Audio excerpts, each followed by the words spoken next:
Thank you much. I haven't been here in a while. How you guys doing? Woo! Well, good. Anybody in the service industry out here? Yes. Yeah, I figured because that's pretty much what comes down here, service industry people.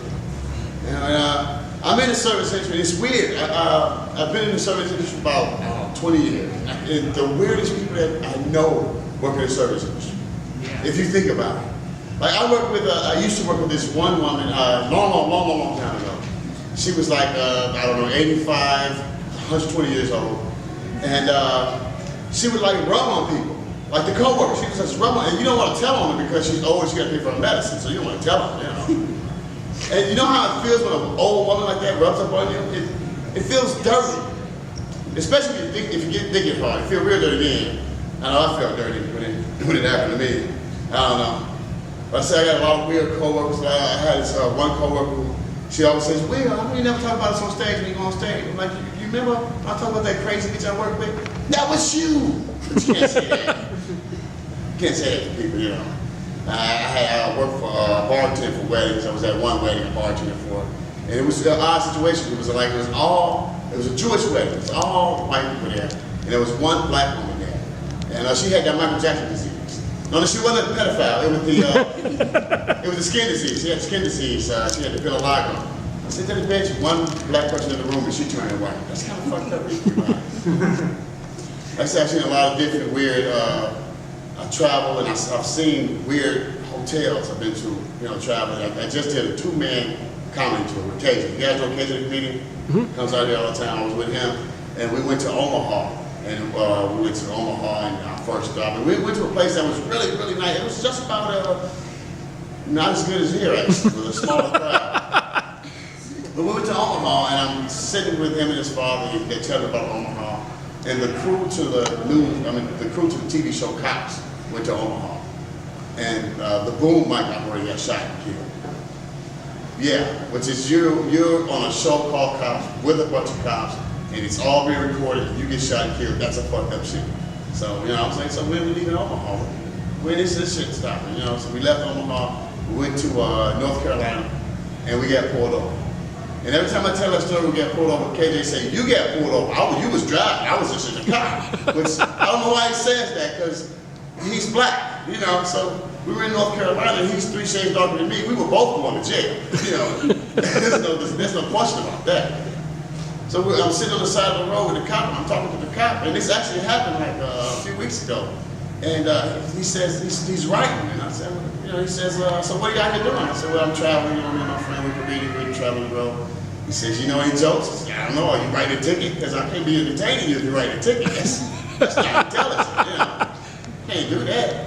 He said, well, your friend, he's a comedian too? I said, well, yeah. He said, well, which one of you guys are funny? I said, I know. He knows the business better than I'm funny. He goes to the car and he's talking to KJ. He says, which one of you guys are funny? And KJ says, right now he is. He's the one standing on the side of the road. Shit, he's funny as hell right now. This is the funniest he's been all week, you know. We finally leave there, we go to North Carolina. And we go to this hotel, and the room looks like a place you go to kill yourself. You know, it's like if I want to commit suicide, I'm going to this hotel right here. It's like, where do you check it out? Sooner than you think, you know. It was like that. The carpet was all messed up. I was scared to take the clothes off in the room. I slept with all my clothes on. Both me and KJ, we slept fully clothed.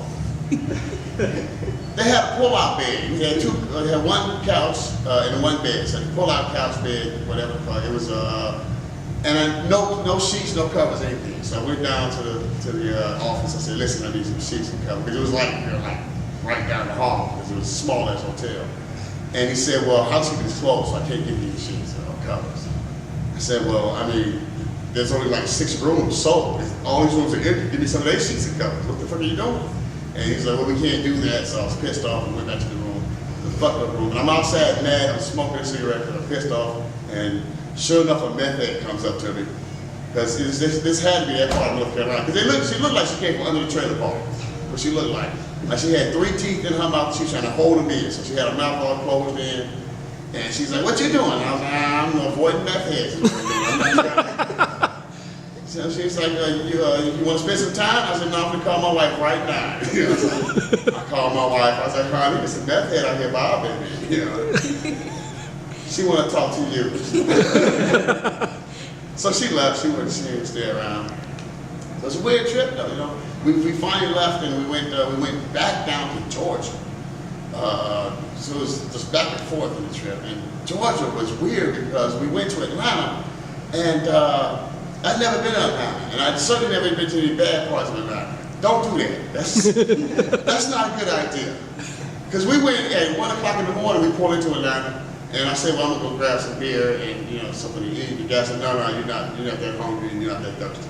You just, no, you don't want to do that.